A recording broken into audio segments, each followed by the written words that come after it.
first, I want to thank a few people for making this happen. Pete back here.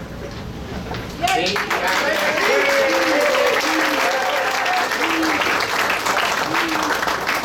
We'll get him again when he shows up. He's out back. But Pete has been an unbelievable supporter of mine, of which I truly, truly am grateful for. The next one I'm going to have to acknowledge is God, our Creator. Amen.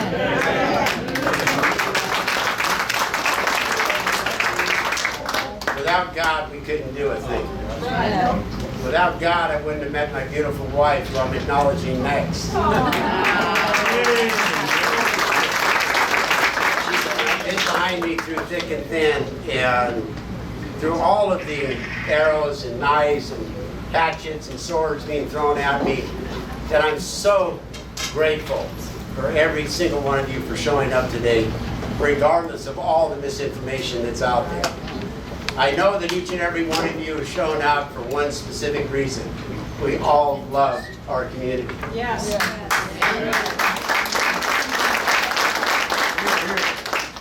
I'm finally releasing this economic policy blueprint, not because it's going to change our way of life or suggest a major change of our lifestyles, but it's to preserve the mountain way of life and to give a local voice to our unique communities throughout Eastern Madera County.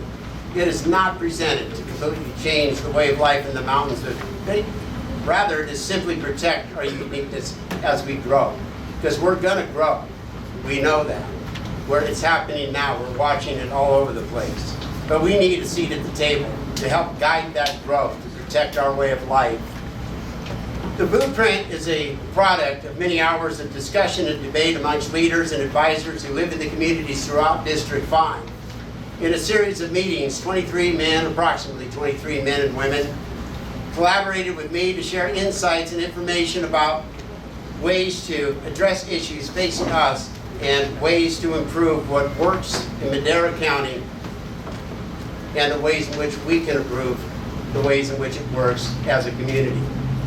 The County of Madera does a lot of things right, but the people I listen to feel we can do much, much better.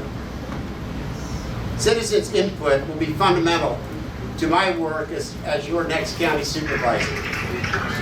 I will create a Board of Citizens Advisory Group to meet monthly initially. Membership will come from a number of existing community groups and include nonprofits, religious organizations. The goals will be to have more people involved in the community issues. We learned this watching this housing project that was proposed. There was absolutely no community involvement in what happened. It got shut down for a number of reasons. It got shut down because of the population that they wanted to put inside of there. They still deny it in their talking points. But it got pulled primarily for that reason alone. Yes, EIR reports, yes, the parking, yes, the number of other things that were brought up. But to have that community right next to schools was just wrong. If they wanted to put low-income housing and senior citizens, which I think is a beautiful match of low-income families and senior citizens to help one another out in a compound like that would have been a great project. But unfortunately, they wasted 2.5 years planning this without community involvement, without community input, without letting the community know a thing, and expected to spring it on us at the last minute and say, here it is. The goals of this community organization that I want to put together is to have more people involved with all community issues. I will lean on this group for ideas and comments on pending proposals throughout my term. The change process begins addressing the Madera County General Plan, as well as the area plans for Ahwahnee, Nipawasi, Coarse-Gold, North Fork, Oakhurst, O'Neill's, Raymond, and the Rio Mesa. California law requires in each county and city development adopt a general plan. The plans we have now are on average 24 years old, and updating them is long overdue. The major elements of each plan must address 7 state-mandated matters. land use, open space, conservation, housing, circulation, noise, and safety. Our general plan for the unincorporated area of Eastern Madera County was developed in 1995. There is a mechanism that they have to amend it twice a year, up to 4 times a year through the Planning Commission. The last time it was amended was in 2015. These are not my numbers. These are numbers coming from the county planning department, and it's up on my website. This entire plan and all the source material is now up on the website that you can go to. And believe me, my opposition is going to attack every single element of this plan. First thing they're trying to attack is who are the 23 men and women that I sat down with and got counsel from. Based on the extortion, bullying, intimidation tactics of businesses throughout Oakhurst area. I'm not releasing those names because they get phone calls, they're harassed, they're intimidated. Why aren't you supporting my guy? On the way down here, Michael Wells watched a truck with an older gentleman, a white pickup truck. I think I know the owner of the truck, taking down my 2 signs right up here on Randy's property at the top of 41. I've had 2 more taken down at Bobby's house up here on Smiley Circle Court. I've had 4 more signs taken down, ripped down with vengeance. I will work to reconstitute the committees of each of the area plans in District 5. We will energize our local voice to be heard once again, creating that true bottom-up mentality within the district. When you read this economic policy blueprint for Eastern Madera County, you will learn about my priorities as a supervisor. But the reality is that these compelling issues are based on our stated concerns. This is a wish list from the people of District 5. Housing recovery, permitting, affordable housing, subsidized housing, senior living, short-term rentals, B&B establishments, and even more. Fire protection, disaster fuel loads, mounting insurance premiums, fire escape routes, fire recovery plans, increased fire stations, and improving staffing levels, and even more. Tourism policy plan, secure federal and state funding to widen Highway 41, beautify Oakhurst and other communities, to welcome tourists, to create events and venues to attract visitors and more. Commercial policy plan, improving infrastructure to attract suitable businesses development, including improved internet service, large equipment rental services, a meat processing facility, anchor tenants such as a Bass Pro Shop, and more. I like the Bass Pro Shop. That's actually one of my personal favorites. I say that's one of my selfish desires as a county supervisor, attracting that up here. But we need it. We can use it. Industrial policy plan. Increase capital investments in our water systems and our sewer systems, including sewer management and expansion, secure water supply sources, storage, and more. I got a phone call about the tourists, property owners, smelling the sewer smells out of Bass Lake. Happens every single time when it's heavily used up there.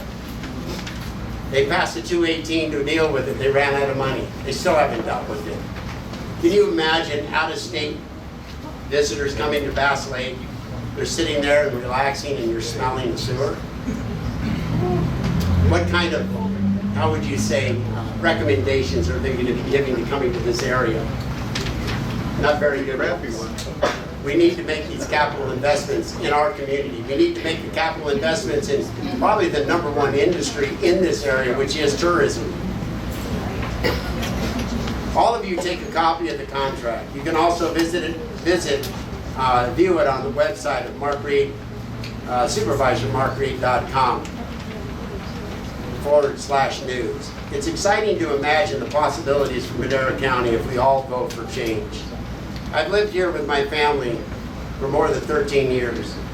Many who advise me have been in the district for much longer, and they all say they cannot remember a time when any candidate put his thoughts and ideas in writing like this for all to see.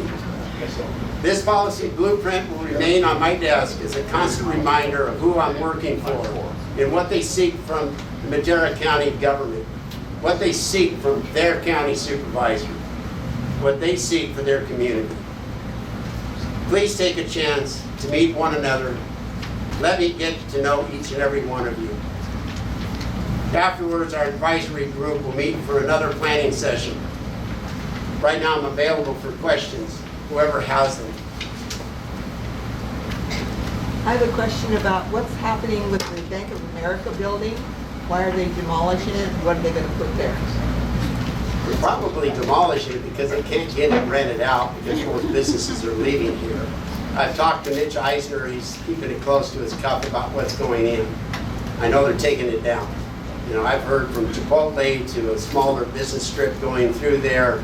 But when you look at over the Bonds Center and so many of the businesses there are closed down, empty space, I'm really wondering what's going in. So we'll find out. And as soon as I do, I'll put it on the site. Clyde? Okay, Mark, you mentioned workforce housing in your plan. Could you define workforce housing for everyone? What's that? When it dives into workforce housing and housing in general, right now, California in 2020 passed, our governor passed that every house rental has to accept Section 8 vouchers.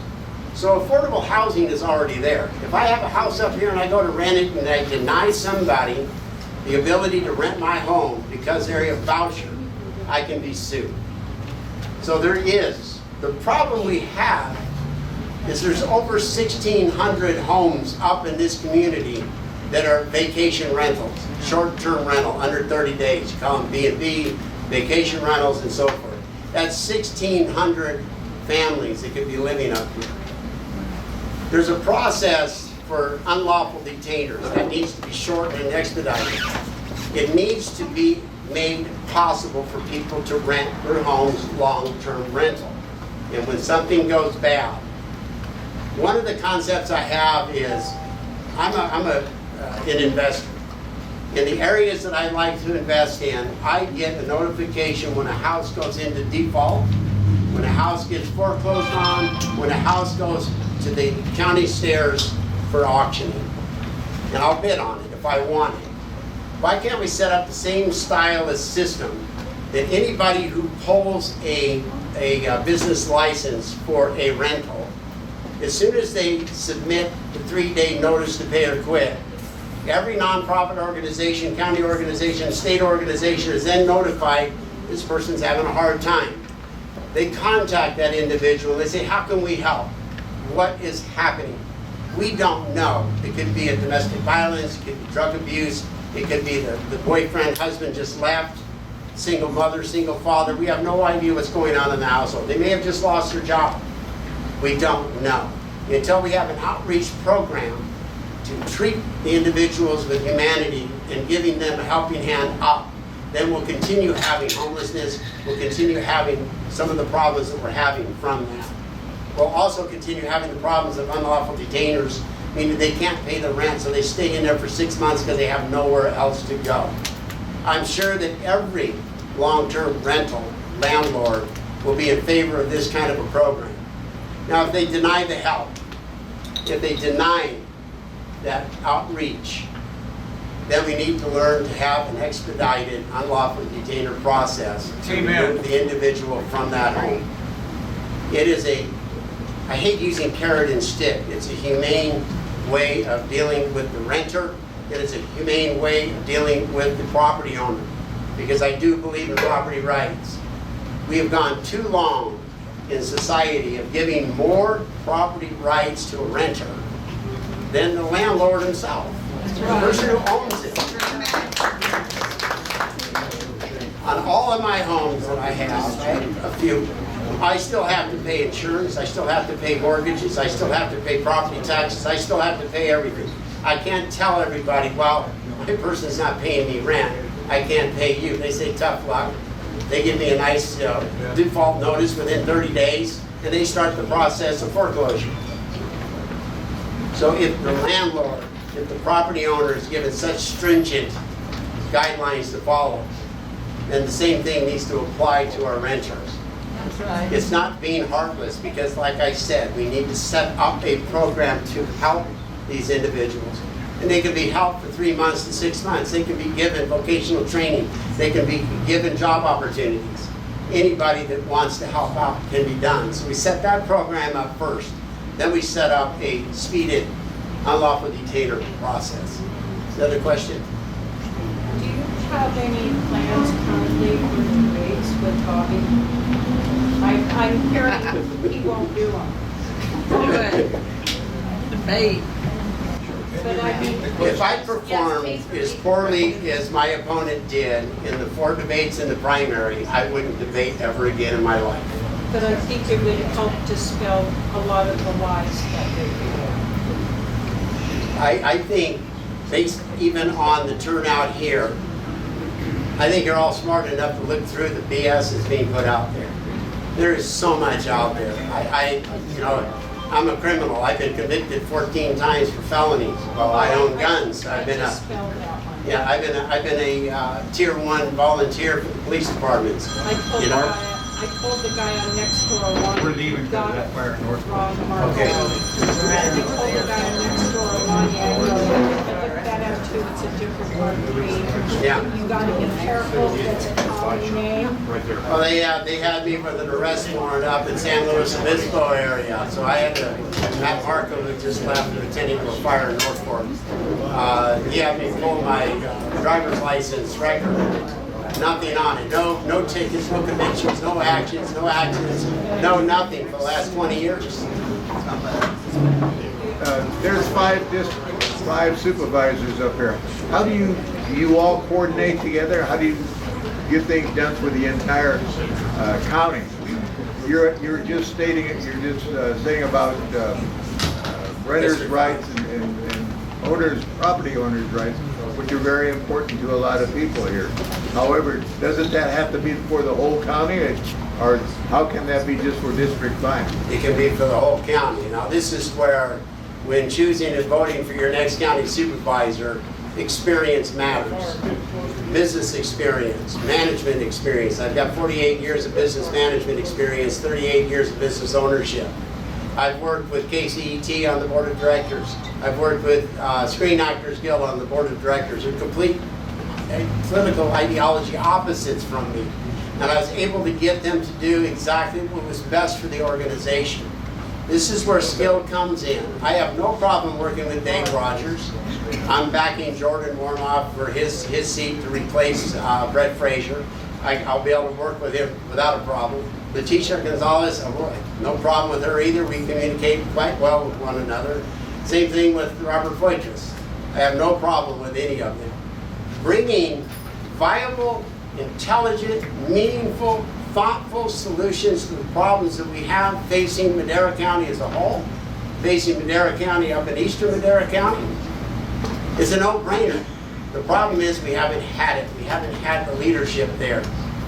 We haven't had these proposals made for people to grab a hold of. This is all I've done in my past. In every seat that I've been in, national seats, being the national rep for American Indians. How many of you think American Indians, a lot of them are Republicans? Very few. I've been out in DC, I've been out in Sacramento, dealing with the issues facing American Indians and the gaming tribes. They thought I was going to catch on fire because they know that I'm a Republican, but yet they're all Democrats. But it doesn't matter. When it gets to Republican and Democrat, the middle swathway of America is really 90%. 5% to the extreme to the left, 5% to the extreme to the right. If you talk common sense, if you talk with civility, if you talk with great ideas, that middle swathway, whether you're Republican or Democrat, goes with you. The two great presidents that people talk about all the time, President Ronald Reagan and President Clinton. If you take the time to look at their policies, President Ronald Reagan was center right, President Clinton center left. They were close to the middle swathway in America. They became great presidents because the policies that they presented and passed did the best benefit for the great middle America. That's the same thing here in eastern Madera County. Yes, I'm a conservative. Yes, I'm unabashed about it. My conservative beliefs and Yes. principles says that there's a natural order to things. But as a businessman, as a manager of several organizations, as a national rep for American Indians, I've learned one very important thing. Everybody's voice counts. The only voices I will ever shut down, and both on the left and the right, is the real adamant far left, far right. Because they're not there to listen. They're there to dictate to you. I met my wife, she was a Democrat. Her family were Democrats. We got into some really big debates sometimes. And you know what? I outlasted them. They're all Republicans now. And it's simply because they've seen the policies that have been presented. They've looked at it. They've watched it. We want the best out of our leadership, whether they're Republican or Democrat. If our leadership succeeds, we succeed. So I'm behind anybody who gets elected. I'm behind any party, as long as for the best of the community. Another question? I've been looking at your fire reduction page, Yes. and I see the additional resources. My question is, and I know this is a very, very important for this area, do you have to seek, or are you aware of financial resources to accomplish these goals? Yes. I've been endorsed by Tom McClintock. Tom McClintock put together two very viable programs up in Lake Tahoe area. I want to bring those same style of programs. We can't call it logging in the federal forest areas, but it's fuel reduction, which is logging. They're taking down the older trees, taking down all the underbrush. There's a gal up here, she's a roper out of O'Neill's area that's behind my campaign 100%. She's one of the loggers as well, and she got the contracts for it. There's $1.5 million. They made a lot of money off of the logs. But this is how you manage a forest. There's a lot of money there. It's a matter of having those contacts. I asked the other 4 county supervisors, how many of you have a good relationship with the congressmen of the area and outside of the area? Well, I go to their fundraisers, I go to their events. None of them have relationships, real good relationships. I've got good relationships with several congressmen. I've been able to walk into their offices and ask and help push this. This is where some of the adversary work that a county supervisor needs to do. There's a lot of mundane work that a county supervisor does. But the adversarial work that they do is going outside of that box with their contacts and advocating for these programs to take place. We have to have it.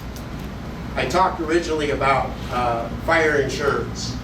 And the first comments that came out of my opponent and his boss was, county supervisors can do absolutely nothing about fire insurance premiums. I said, you're absolutely correct.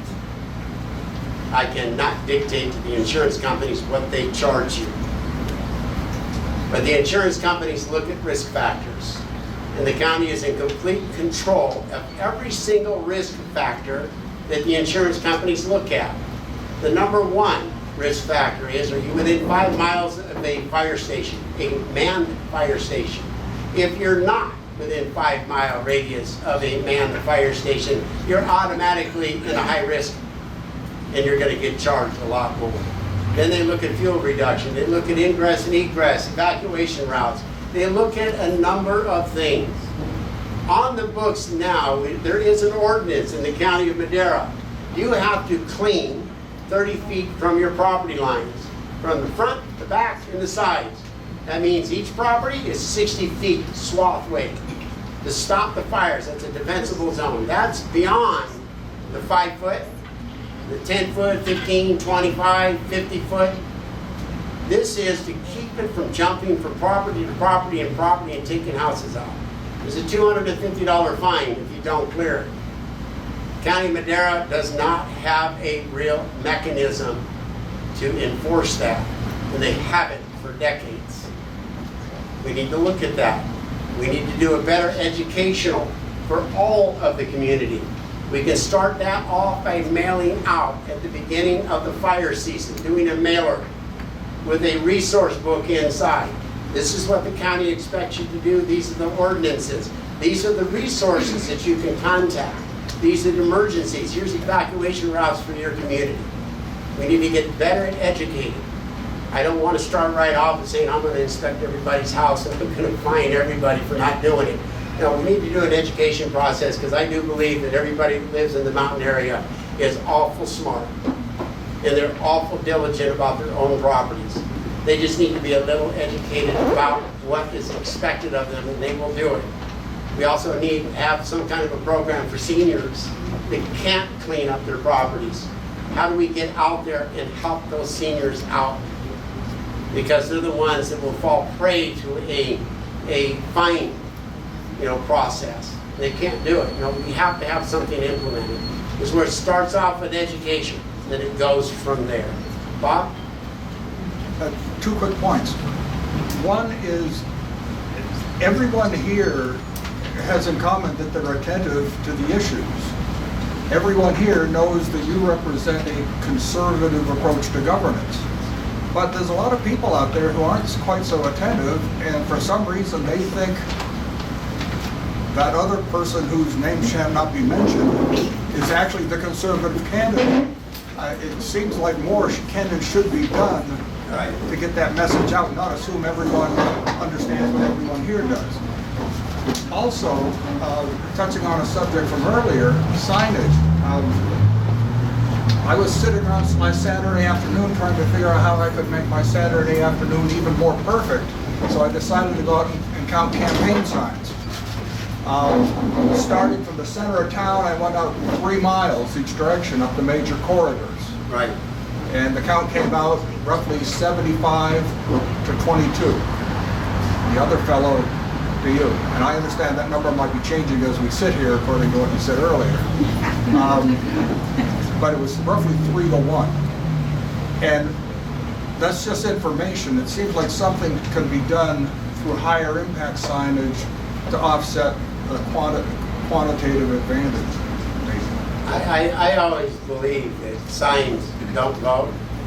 Strategically placed signs in high traffic areas does a better job than littering the highways with signs. But yet you say it's 3 to 1, but my opponent is so threatened that he's gone into the business establishments. It's been confirmed by yourself that Bobby and Tom Wheeler have contacted them. They have basically engaged in extortion, which is a felony, by reminding them of everything that they've done for them and everything that they can do for them and why are they supporting me. Take Mark Reed's signs down. As we're speaking now, 2 signs up on 41 are being ripped down. 4 other signs have been ripped down, viciously ripped down. The grommets of the sign are still there. Did you call the law? I wish Michael would have. Shame on him. He was busy. It's a felony. It's a felony. It is a felony. It's a felony to be caught with the sign in your possession of stolen property. Now, addressing the other aspect you brought up, which is, yes, this is a very heavy conservative district. Yet, the county supervisor's position is a nonpartisan position because we're dealing with the business aspects and the needs and services aspects of the county itself. The reason why I put it out there that I'm a lifelong conservative is because I know who I am. I know what I am. I know where my decisions are going to be coming from. And so that puts to rest when a person comes in and they've just changed their registration to Republican for this race, knowing that this district is 70% plus Republican. Unfortunately, he hasn't figured out what he is yet. The decision process has not been solidified yet. That's the big difference between us.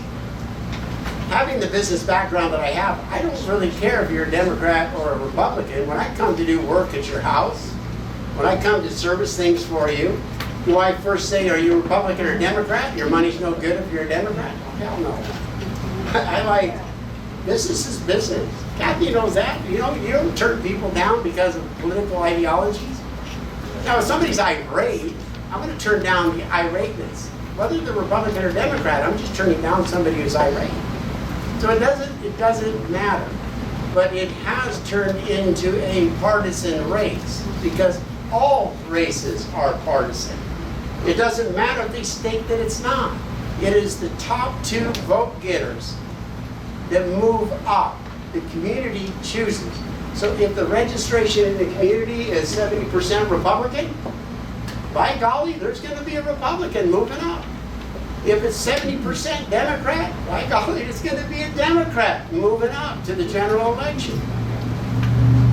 There's a conservative majority here because they want to preserve that ideology. The ideology of a conservative is very giving. It's very open, very tolerant, very accepting. We live in the mountains. Do you go to your neighbor when your neighbor needs help and you first say, well, you're a registered Democrat? Because if you are, tough luck. No, you go to your neighbor's house and you help them out. You know, I don't care. I've driven my tractor over to my neighbor's house several times. And quite frankly, there's one that came out heavily against me, saying that I threatened her husband. And the kind of story was backwards when we first met. But I've been down there to help him out still, because I really don't care. I really don't. But I know that there's a video that's out there. I was honored to speak in front of Ann Coulter. And the audience, about 400 people, and the audience was a group that was called the Republican Party Animals. The swearing, cussing, irreverent, cigar-smoking element of the Republican Party. That's women. I'd be getting the parties mixed up on that one. We don't know what a woman is. You get me to digress. I easily get sidetracked. My wife's going to get me to that later. Up in the mountain area, we're straightforward people in the mountains. Yeah, we don't care. We help each other out. This is what it's about up here. You also, even though it is a partisan race called nonpartisan, you're fooling yourself if you think it's nonpartisan. And everybody who calls out that is nonpartisan, I can guarantee you is from the opposite party, because they want to get in and implement their ideology. Well, one day this community may turn Democrat, more Democrat, and unfortunately I think some of the faith-based ideologies will go, some of the community elements will go, some of the safety elements will go, because all of you have heard I'm from LA, so I'm not breaking news with you, right? I've lived up here, I've been here for years. I was here when the mountaineering days was here, but I've been living here now 13 years full-time with my family. I've been going back and forth for work, you know, because we own a ranch down in LA area in Shadow Hills, so I go back and forth, like a lot of people do. I've watched LA politics. I've watched what happens to communities when ideologies shift. I watch when the besiegers come and take away from the productive individuals in the community and expect to have something for nothing. I've seen the denigration of complete communities. I've watched the migrations of them. You can do your own research on LA County from way before I was born, guaranteed. Back in 1910, there was all the farmers, all the ag, all the cattlemen, all came to LA County. It was fertile ground. Then as it migrated through, they pushed out into the San Fernando Valley. And as that element from the LA downtown migrated into the San Fernando Valley, they moved into Ventura County.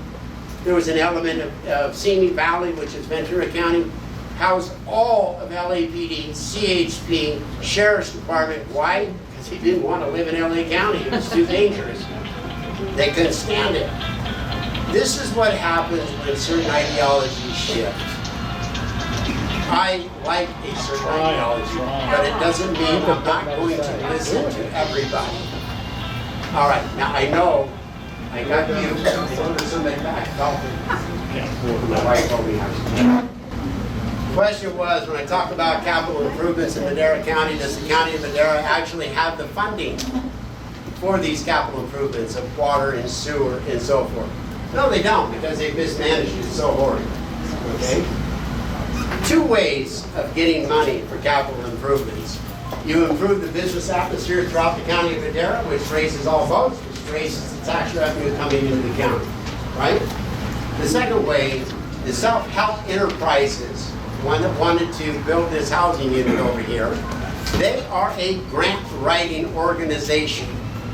In writing up grants, they do all county infrastructure grant writing from the state and from the feds. So we will tap into the SHE organization, we will do that. Now they will write the grants to build that infrastructure, but through a 218, we're going to have the community that it serves fund the operations of it. But it's an interesting catch-22. But we need to get and understand by hiring the engineers to look at and map out the entire sewer system and water systems up here in Madera County. We need to have a building plan put into place. You have to have the engineered plans first. It's simple thought. It's just like the general plans. I've laughed about this on different occasions. Oh, we're all old enough to remember the Thomas Mack books. Can you imagine trying to find Tercero Viejo from a 1985 Thomas Mack book? You'll never find it. We have a 1995 general plan. We're never going to get these capital improvements because they're not laid out. We need to hire I always have a hard word with it, a hydrogeologist to map out the entire eastern Madera County area of the fracture systems and how much water is in here. How do we tap into it? Building the infrastructure out of the sewer systems here, of all the different sewer systems that are here, several of them. They all filter the water to stage 2, which stage 2 watering can be used on human food consumption, can be used for firefighting, can be used for, you just want to beautify your highways. You run a purple line through there. There's all you can use in construction, damping the dust down. There's all kinds of things you can use the reclaimed water for that has been treated. You have an online session. Where's it at?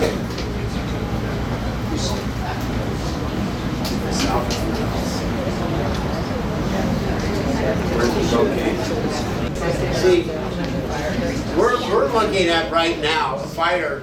All fires start off small. No fire starts off at 100 acres. All fires start off small. The Madera County has 13 contracted fire stations in Madera County. 6 of them are unmanned. 5 of the 6 are in eastern Madera County where the heaviest fuel load is.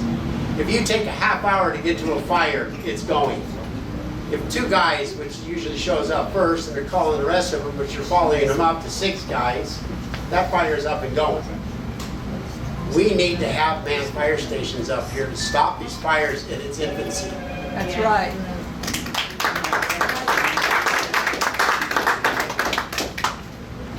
Since we're all here and we're all conservatives, maybe we should say a prayer for our community up there. John, would you like to lead us in a short prayer? Because I'm not allergic to prayer at all.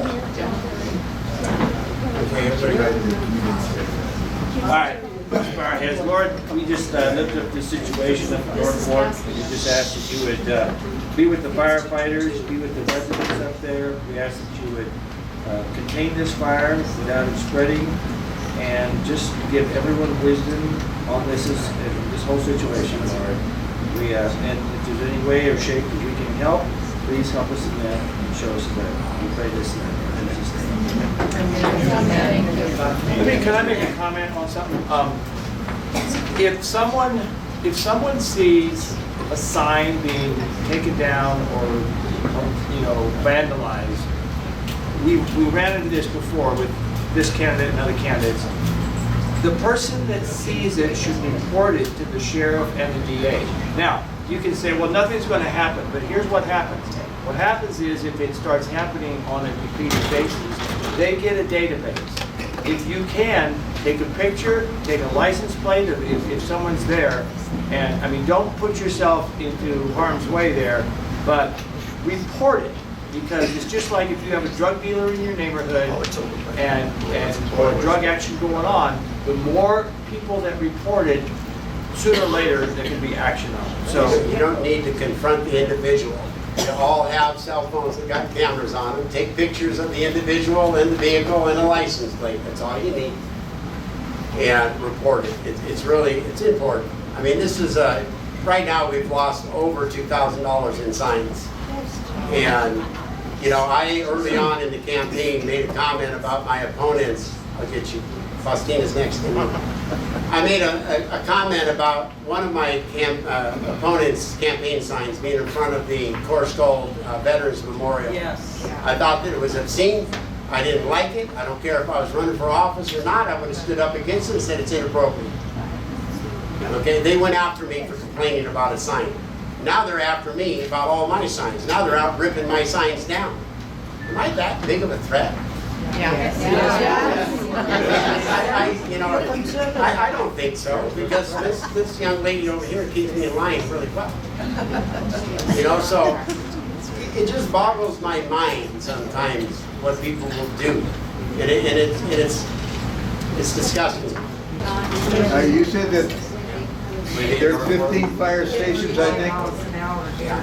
Did you say there's 15 fire stations and five of them are unmanned? Are those 5 in the foothill area of Oakhurst? Yes. Not just Oakhurst, from O'Neill's up.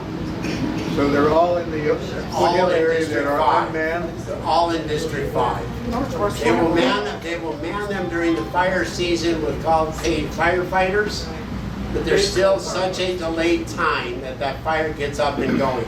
We should have all manned fire stations, period. Amen. You mean all year round? All year round. Yes. All year round. You know, that is the county's #1 priorities, is public safety. Public safety. That's our sheriff's department, that's our highway patrol, that is our fire department. What has Wheeler been doing all this time? Closing them. So over by Tractor Supply, there's mountains and mountains of logs. What's happening with all those logs? They're sitting there in storage, basically. They don't know what to do with it all. I've wanted to, and I know that RCRC has got different companies that are willing to bring up companies to different communities that create the pellets for the pellet stoves. We got so much fuel left here that I'm going to advocate for a company to come up here and build a facility to manufacture pellets. So this way, all of this wood that is taken down goes there, is processed, turned into pellets. You can put a 50-cent, a tag on it as well, not a tax, but just basically a tag on it. It goes to our school systems here to help supplement it. It goes to a number of different things. But I know that there's a company on the East Coast I've looked into, and it's called Pallet to Pellets. Every year you cannot order because the year prior people have made future orders. They cannot keep up with the demand. If we created a company up here and marketed it right, we would not be able to keep up with the demand based on what the money goes for.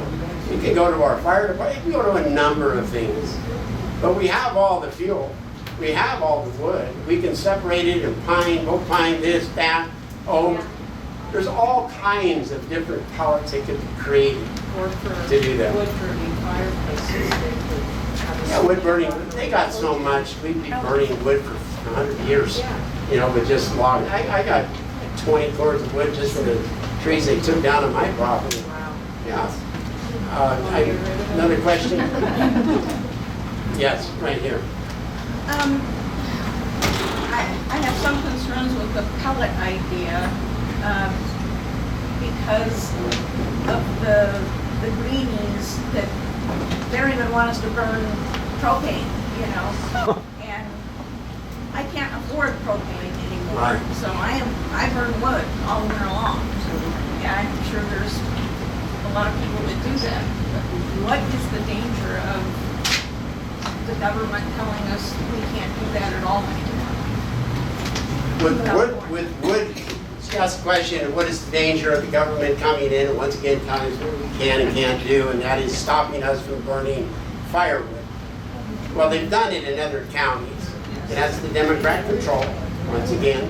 In these counties, they shut down fireplaces. Now you got a fireplace you can't use, but you can have a gas-fired log in there, right? Now, the pellet stoves are almost emission-free. They don't burn, they don't put out a lot out there. People talk about the CO2 emissions in the state of California.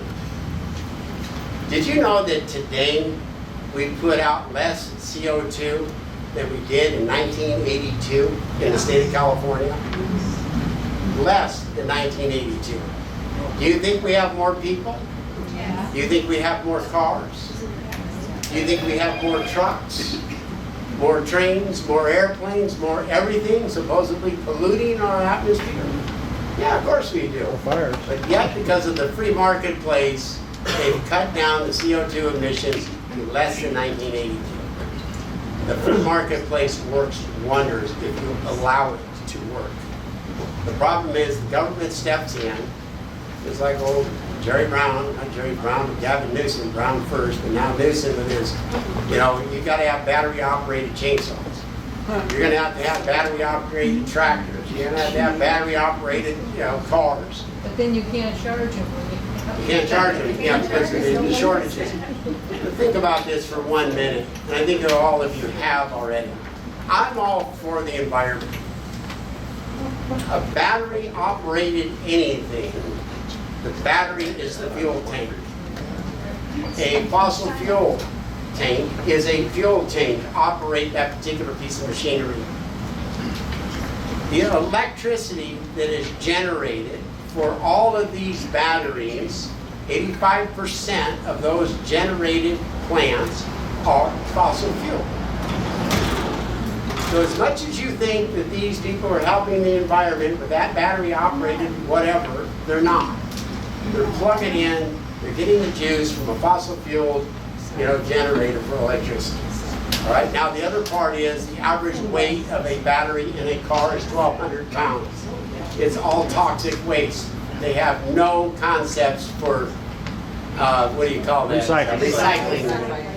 Just like your, those gigantic windmills that produce, that's fiber carbon, the blades are fiber carbon. They have no process for recycling. What do? They cut them up and they bury them in the ground. Mark, This is the mentalities. Unbelievable stuff. I've heard that if every car in California was a battery car, the world would be out of lithium. So there's no way unless they come up with a different battery that's more effective. So you're they're not going to be able to do diving it. into scopes of knowledge that is on a federal level, state level. And I'm very abreast of, but I'm running for a county seat. When you look at the federal level, just the insanity of going to battery operated anything when China controls the majority, over 80% of the rare earth minerals. All we're doing is enriching China. All we're doing is poisoning our landfills. All we're doing is poisoning our water. All we're doing is destroying America in the free market. But the Bidens get their cut, not from the backside. It's both Republicans and Democrats that gets into the federal structure because they're all doing it. It's a globalist mentality within the political structure. That's all it is. And I'm not for it. I'm really not for it. I've talked about this heavily for 14 years about China's desired and stated desire to take over the world's economy and the military. They want to create a whole new monetary system for China to control, not the U.S. If we keep going the direction we're going in, yes, China will dominate. But I do believe that God has a better plan for us. God created this great nation. God bless this great nation. And we will remain the dominant because it is people power. That's right. Any questions? You're going to hear your voice. She Okay. wants to know if you have considered advertising at the Met, because she sees the other guys ads all the time at the theater. I don't know what it costs. The Met. Advertising. I know what it is.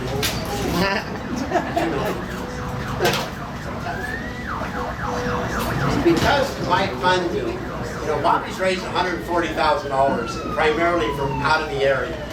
A lot of it, he just did a whole diatribe of all the things I'm supposed to be saying wrong about him. They said he's never received a $10,000 donation. Well, he's absolutely wrong. Bob McCaffrey, if you look at his donation disclosure, Bob McCaffrey gave him $5,000. I met with Bob myself. And when I met with Bob, I said, I'm not in here to ask you for money. I'm in here to introduce myself and to let you know whether you support me or not. When I win the seat, my door is open. Because I'm not going to be bought. I won't be bought from anybody. I do support development. I do support development with community input. But even with Bob, he goes, well, I'll send you a check too for $5,000. I said, well, you gave Bobby $10,000. He goes, no, I didn't. I said, yes, you did. On the disclosure of Bobby, it's a $5,000 check, and it's a $4,800 check. That's $9,800. Okay, bite my toe off, but I rounded it up to 10 grand. But he got 10 grand from Bob McCaffrey. But if you understand the donation process, which I do quite well, you have the head of the snake. I won't call Bob McCaffrey a snake. You have the head of an organization. The head of an organization gives a big contribution. All of the affiliates coming down, because between McCaffrey, the Bonadellis, the presidents of the Builders Industries Association, all the contractors involved are giving money. Everybody sees who the head of the organization gives money to, so they're going to give money. So the Fresno Bee, not me, the Fresno Bee did the analysis of Bobby's campaign contributions. Over 80% of it comes from outside of the area.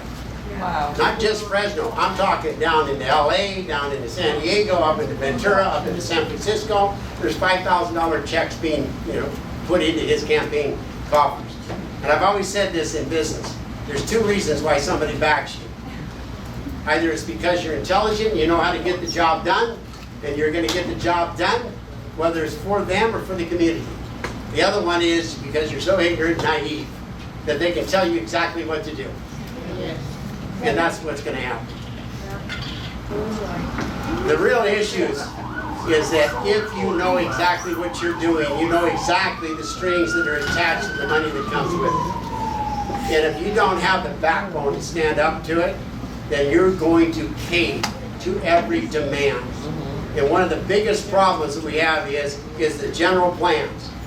The builders down in the valley area are going off of the Rio Mesa area plan.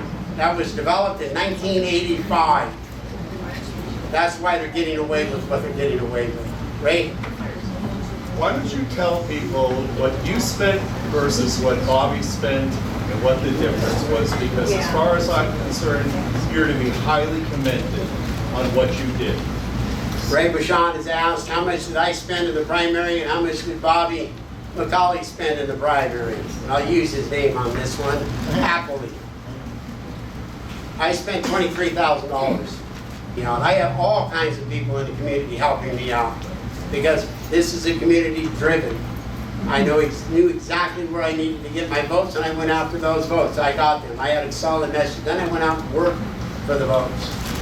Bobby McCauley raised $140,000, spent approximately $130,000 in his campaign. He only beat me by 200 votes. And he beat me by 200 votes because I'm sure that most of you are on Facebook, you watch through May. May became the ugliest campaign. Even Tom McClintock's not chief of staff, his campaign manager said they have never seen something for a county supervisor seat get so ugly. So ugly. And that's because nobody questions the material that's put out there. I'll sit down with any of you that questions it. I told Jack Porter, the reporter, I told CBS 30, I told every single one of them. I'll sit down with my driving record. I'll sit down with my quasi quote-unquote criminal record. My criminal record is this extensive. I'm in the film industry.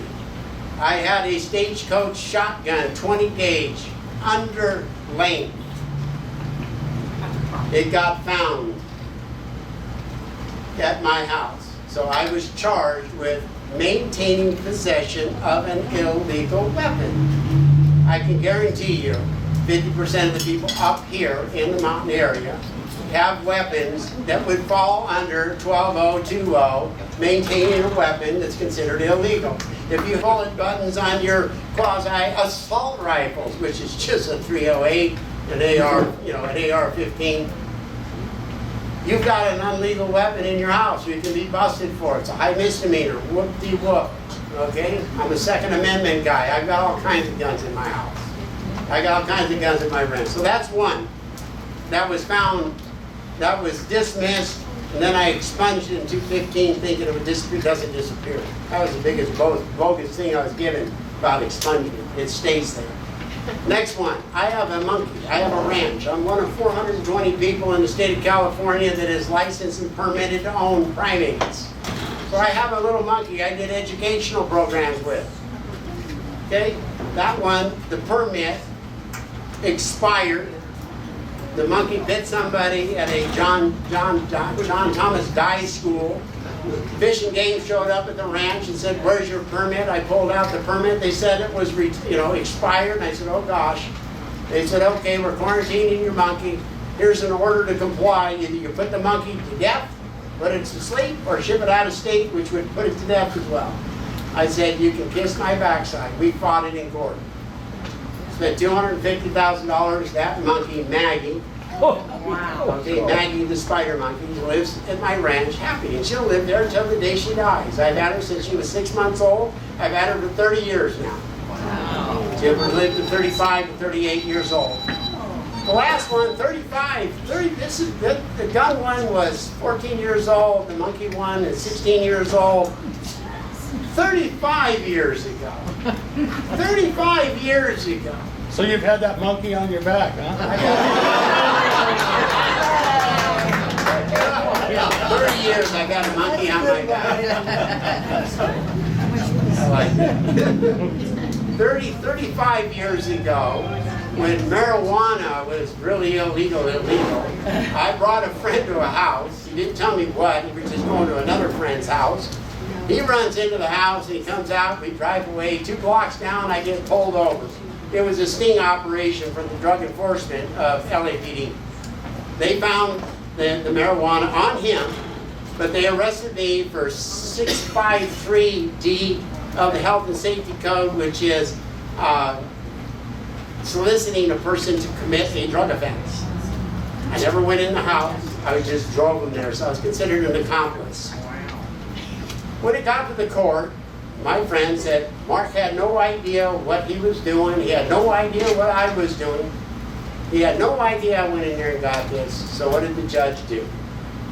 Dismissed it. In the end, dismissed the case. I still went through because I hired an attorney. I wanted to fight it, this and that, everything else under the sun. They said go to drug diversion. Went to drug diversion. In the end, I fired the attorney. I stood up in front of the judge. I said, "Judge, this is garbage." So the judge agreed, so he dismissed it. That was it. That's my extent of a criminal record. Now they say that, I was driving without a driver's license. Okay? I don't know how many guys in here, I can't wear a wallet in my back pocket because if I wear a wallet in my back pocket, my legs go numb. So I wear it in the front. I have a big one in my truck that's got my checkbook and everything else in. I got a small one up front with a couple of credit cards, my cash, and my driver's license. And that's what I do as an older person now. When I was 38 years ago, when I got those 2 tickets back to back, because I had a really nice, what was it, I think it was a 65 step-side Chevy pickup truck with 4 on the floor, straight pipes on it, so you could hear me 35 blocks away. So I got pulled over for speeding twice within 2 weeks, but I didn't have my driver's license on me. Okay, I showed up in court. I pled guilty to the speeding ticket. They dismissed the driver's license charge because I had a valid driver's license when I was pulled over. This is all the stuff they're bringing up, but everything else, like you talked about, they pull up Mark Reed. I didn't know there was so many Mark Reeds living in this area local that actually got criminal backgrounds. But I've told every one of the press that I would sit down with anybody and show them my record for the course, because I'm the only one who can get it. Because after 10 years, they actually get archived in Sacramento. You can't get it. So all the garbage that my opponent is putting out there is strictly coming from the internet and from a hit piece they put out back in 2010. I'm going to entertain one last question because I think we're all getting hot. There are a lot of petty issues that you're concerned about.